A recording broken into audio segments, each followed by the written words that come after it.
గురుర్బ్రహ్మా గురుర్విష్ణుర్గురుర్దేవో మహేశ్వరః గురుస్సాక్షాత్ పరం బ్రహ్మ తస్మై శ్రీ గురవే నమః. ప్రధానంగా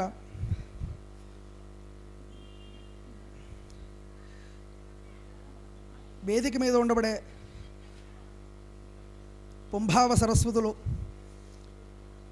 ఆచార్య సన్నిధానం సుదర్శన శర్మ గారికి, అట్లానే మా గురువరేణ్యులు సామవేదం షణ్ముఖ శర్మ గారికి, అలానే మా గురువుగారు తాతయ్య గారు వంగల కృష్ణమూర్తి అవధాని గారికి, అలానే వేదిక ముందు ఉండబడే పెద్దలందరికీ కూడా నమస్కారం తెలియపరుస్తూ వందన సమర్పణ అనే భారాన్ని నాకు అప్పచెప్పారు. అయితే ఈ వందన సమర్పణలో వందన సమర్పణ చేస్తే సరిపోతుందా? చాలామంది ప్రత్యక్షంగా పరోక్షంగా ఎంతో సహకారాన్ని అందిస్తున్నారు.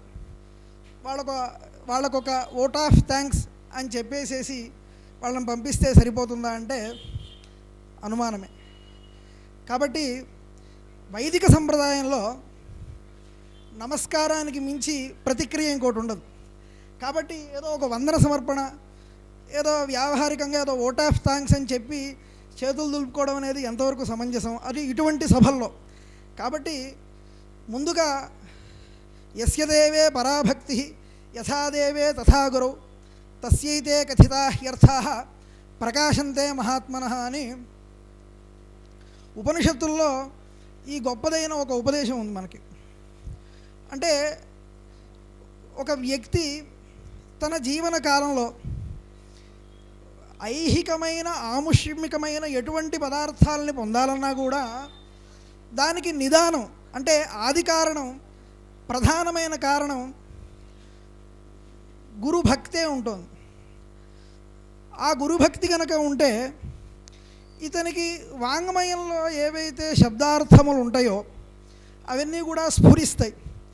తస్యైతే కథితా హ్యర్థాః అని.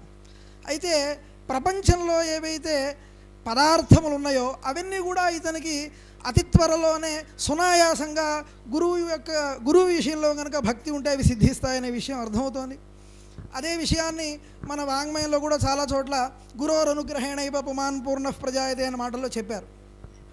అయితే ఓట్ ఆఫ్ థ్యాంక్స్లో లేదా వందన సమర్పణలో ఇప్పుడు గురువు ప్రస్తావన ఏంటి అంటే కనుక, ఒక వ్యక్తి తన జీవనంలో ఉన్నత స్థితికి రావాలంటే ధర్మం కారణమైతే ఆ ధర్మాన్ని ఏ గ్రంథాలైతే బోధిస్తున్నాయో, వైదికమైన వేదం అని చెప్పే ప్రధాన గ్రంథం ఏదైతే ఉందో దాన్ని బోధించే ఎవరైతే గురువు ఉంటాడో ముందు ఆయనకి నమస్కారం చేయడం అనేది ఎంతో అవసరమైన విషయం, ఇంకా విధిగా చేయాల్సిన విషయం. కాబట్టి ముందు మన దక్షిణ భారతదేశంలో దక్షిణాంనాయ శృంగేరి శారదా పీఠాధీశ్వరులైన భారతీ తీర్థస్వామి వారికి, తత్కరకమల సంజాతులైన శ్రీ విధుశేఖర భారతీ స్వామి వారికి ముందుగా వందన సమర్పణలో కార్యక్రమంగా ప్రధానంగా ముందు వారిద్దరికీ ఇక్కడి నుంచి మా వాక్కులతో నమస్కరిస్తున్నాం. అలానే శంకరమఠం అని ఇందాక నుంచి అనుకుంటూ ఓ పక్కన శంకర, ఈ స్థానానికి శంకర అనే పేరు ఉంది. అలానే జగద్గురువులకి సంబంధించినప్పుడు కూడా జగద్గురు శంకరాచార్య అని అక్కడ శంకరనామధేయం ఉంది. అలానే మా గురువులు షణ్ముఖ శర్మ గారు, సుదర్శన శర్మ గారు, అలానే మా నాన్నగారు ఇంతమంది మాట్లాడుతున్నప్పుడు కూడా అక్కడ శంకర అనే పదం ఉంటుంది. అది ఎవరంటే మా బంధువర్గంలో మా గురువులైన ముదిగొండ శంకర శర్మ గారు. అట్లా ఈ శంకర శబ్దం ఈ స్థానానికి ఉంది, జగద్గురువుల స్మరణలో ఆ శంకర శబ్దం ఉంది. అలానే మా బంధువర్గంలో మా గురువులైన ఎవరైతే శంకర శర్మ గారు ఉన్నారో వారికి ఉంది. అలా ఈ శంకరత్రయానికి కూడా ఇక్కడి నుంచి నమస్కారాలు తెలియపరుచుకుంటున్నాం. ధన్యవాదపూర్వక నమస్కారం. అట్లానే మా వంశంలో ప్రాతస్మరణీయులు సన్నిధానం లక్ష్మీనారాయణమూర్తి అవధాని గారు, వారి ఆత్మజులే ఇక్కడ ఉన్నారు, నేను కొత్తగా చెప్పక్కర్లేదు. అటువంటి వారు ఎక్కడున్నా సరే వారి దివ్యాశస్సులు మా ముందు మా విషయంలో ఎప్పుడు ఉంటాయనే ప్రగాఢమైన నమ్మకం మాకుంది. కాబట్టి వారికి ఇక్కడి నుంచే నమస్కారపూర్వక ధన్యవాదాలు. ఇలా చెప్పుకుంటూ పోతే చాలామంది ఉన్నారు. మా విషయంలో ఎంతో ఆదరాభిమానంతో ఉంటూ పాఠశాలకి ఎంతో సహాయ సహకారాలు అందిస్తున్నారు షణ్ముఖ శర్మ గారు వారి ఋషిపీఠం ట్రస్ట్ ద్వారా. అలానే ఏదో సహకారాన్ని అందించి ఆయన అక్కడెక్కడో ఉండకుండా ఎన్ని పనులలో నిమగ్నులు అయి ఉన్నా సరే ఈరోజు వారింట్లో వారికి సంబంధించిన కార్యక్రమాలు చాలా జరిగాయి. నిన్న మొన్న వారు నిన్ననే ఊరి నుంచి వచ్చారు. అట్లానే రేపటి నుంచి వారి షెడ్యూల్ చూస్తే పెద్ద పెద్ద ఆస్థానాల్లో వారి ఉపన్యాసాలు ఉన్నాయి. ఇటువంటి టైట్ షెడ్యూల్లో కూడా వారి ఇక్కడికి వచ్చి మా విద్యార్థుల్ని మా అందరినీ ఆశీర్వదించడం అనేది మా పూర్వజన్మ సుకృతంగా భావిస్తూ ధన్యవాదపూర్వక నమస్కారాలను వారికి తెలియపరుస్తున్నాం. అలానే తదనంతరం డాక్టర్ సన్నిధానం సుదర్శన శర్మ గారు, వారి గురించి ఎంత చెప్పినా తక్కువే. ఇప్పుడు నేను చెప్తే చరివిత చరణం కూడా అవుతుందనే భయం ఉంది. అలా అని చెప్పకుండా ఉండలేను. ఎందుకంటే పాఠశాలలు చాలా ఉంటాయి, స్కూల్స్ చాలా ఉంటాయి, ప్రైమరీ స్కూల్స్ చాలా ఉంటాయి, కాలేజెస్ చాలా ఉంటాయి. కానీ వేదానికి సంబంధించి ఎక్కడైనా భారతదేశానికి ఒక మాట ఉంది, విశ్వగురు భారతదేశం అని. ఆ విశ్వగురు భారతదేశం అని ఎప్పుడు వస్తుందని అంటే దానికి సరైన ఒక వేద విశ్వవిద్యాలయం ఉన్నప్పుడే దానికి విశ్వగురు భారతదేశం అనే దానికి పూర్తి సార్థకత అప్పుడు చెందుతుంది. అంటే పాఠశాలలో వేదం క్రమాంతం వరకు ఘనాంతం వరకు, అంతకంటే చెప్తే లక్షణం వరకు, అంతవరకే అది పరిమితమై ఉంటుంది. అలా కాకుండా వేదానికి సాంగోపాంగమైన వేదాధ్యయనం, బ్రాహ్మణేన నిష్కారణ షడంగ వేద ధ్యేయ జ్ఞేయశ్చ అని ఏదైతే మాట ఉందో ఆ మాట పూర్తిగా ఎక్కడ సిద్ధిస్తుంది అంటే కనుక వెంకటేశ్వర వేద విశ్వవిద్యాలయం తిరుపతిలో ఉంది.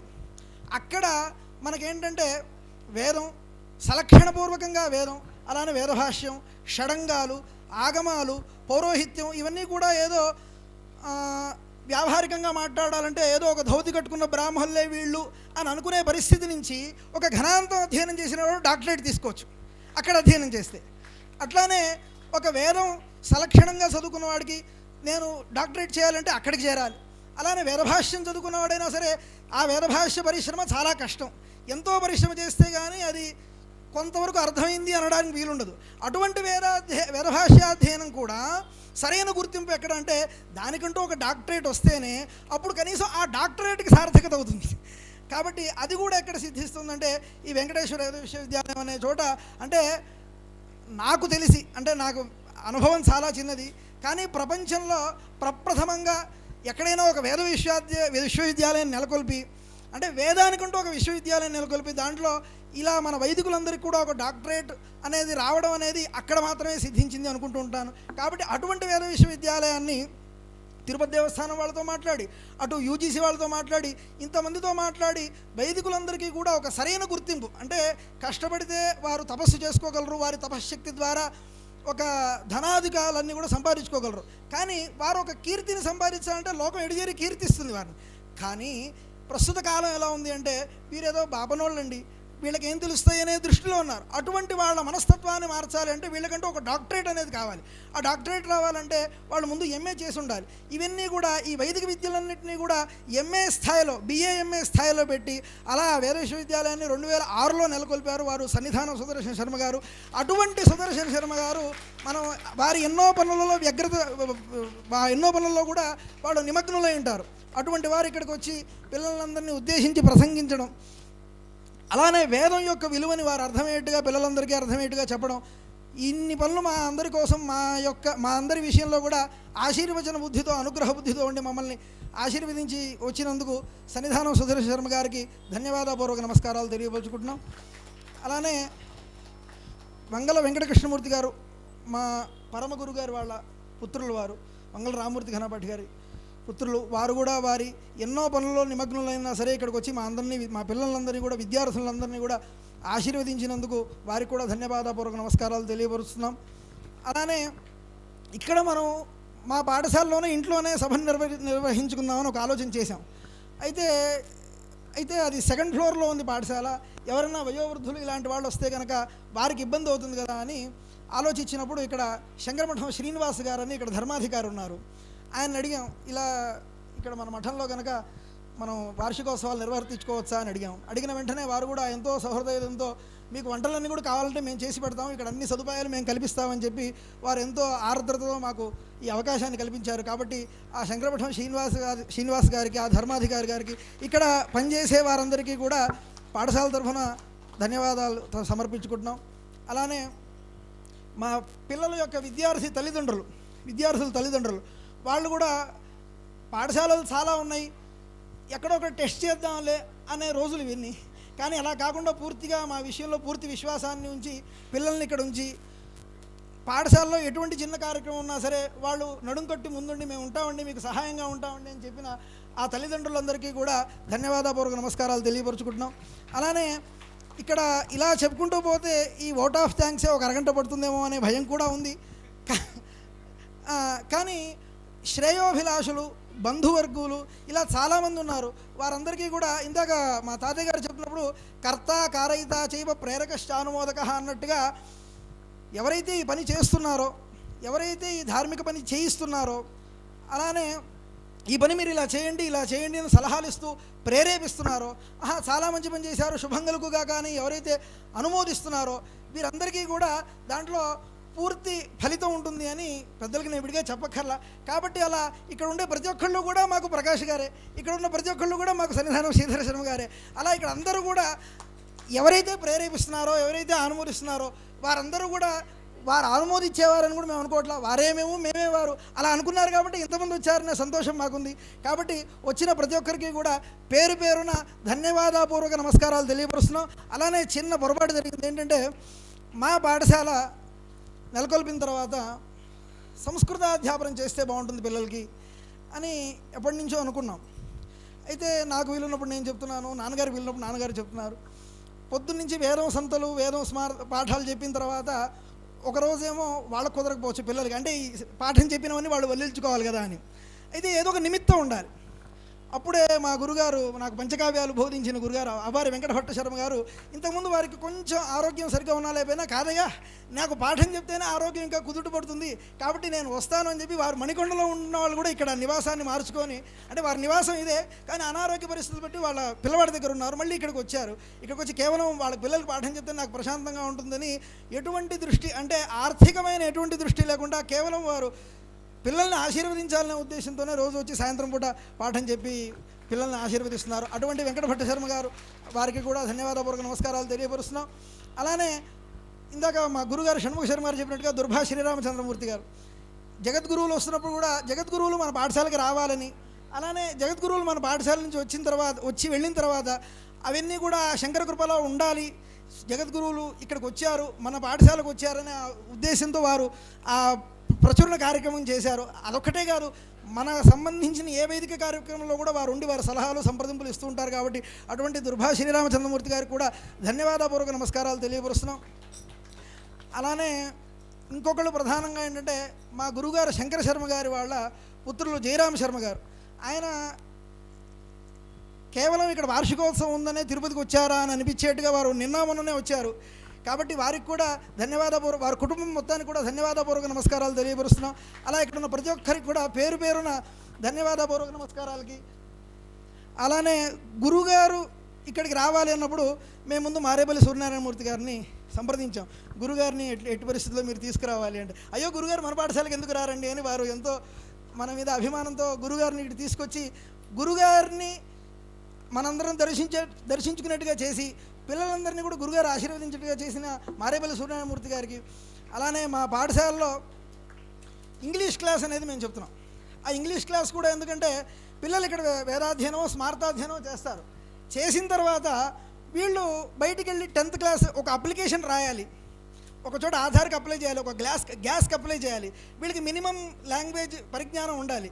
దానికంటూ మా బంధువర్గంలోనే వ్యాకరణం నాగవల్లి గారని ఆవిడ, ఇంతకుముందు మేఘశ్యామ్ గారిని వారి భర్త గారు, ఆయన ఇక్కడ మనకి సమీపంలో ఉన్నంత కాలం కూడా ఆయనే చెప్పారు. ఇప్పుడు వారు దేశాంతరంలో ఉంటూ అక్కడ ఉంటున్నారు. ఆయన అక్కడికి వెళ్ళిన తర్వాత ఆయన బాధ్యత పూర్తిగా ఈవిడ తీసుకొని కేవలం ఇంగ్లీష్ క్లాస్ మాత్రమే కాకుండా వీళ్ళు ఏవైతే పరిసరాలన్నీ సరిగ్గా ఉంచుకోవాలి అంటూ ఒక రకమైన డిసిప్లిన్ కూడా వాళ్ళకి నేర్పిస్తూ ఇలా ప్రతినిత్యం కూడా, అంటే ఆవిడకు ఇంకొక స్పెషాలిటీ ఏంటంటే ఆదివారం సెలవు ఉంటుంది సాధారణంగా. ఈ 6 రోజుల్లో ఆవిడ ఎప్పుడైనా రాలేదంటే అప్పుడు ఆ రోజు ఆదివారం వచ్చి పాఠం చెప్తుంటారు. అలా అంటే వాళ్ళేమీ గవర్నమెంట్ ఉద్యోగం చేయట్లేదు, మన పాఠశాలలో చేస్తున్నారు. అయినా సరే కూడా ఎంతో పిల్లల మీద అభిమానంతో వచ్చి ఇలా చెప్తున్న మా నాగవల్లి మేడం గారికి కూడా ధన్యవాదపూర్వక నమస్కారాలు తెలియపరుస్తున్నాం. అలానే ఇక్కడికి వచ్చిన అందరికీ కూడా ప్రధానంగా నిత్యానందకరి వరాభయకరి అన్నట్టుగా అన్నపూర్ణామ్మవారిని మనం ప్రతినిత్యం స్తుతిస్తుంటాం. మా ఎవరైతే పాచకురాలు ఆవిడ ఉన్నారో, పాకయజ్ఞం చేసే ఆవిడ పేరు కూడా అన్నపూర్ణే. కాబట్టి ఆవిడ కూడా పిల్లలు సాధారణంగా వేదాధ్యయనం చేస్తున్నప్పుడు వాళ్ళకు ఎప్పుడు ఆకలేస్తుంది అనే మాట ప్రశ్న కంటే ఎప్పుడైనా ఆకలి వేయచ్చు. ఆ పరిస్థితుల్లో కూడా ఆవిడ ఉండి పిల్లలకి ఎప్పుడు ఏది కావాలంటే కూడా అందిస్తున్నారు. కాబట్టి ఆ అన్నపూర్ణమ్మ గారికి కూడా ఎంతో కృతజ్ఞతాపూర్వక నమస్కారాలు తెలియపరుస్తున్నాము. అలానే మా ఇంగ్లీష్ మేడం వ్యాకరణ నాగవల్లి గారు కూడా పైకి వస్తే వారికి కూడా సన్మానం చేస్తాం. అలానే అన్నపూర్ణ గారిని కూడా, గాదే అన్నపూర్ణ గారు కూడా పైకి వస్తే రండి అమ్మ ఒకసారి సభాపూర్వకంగా.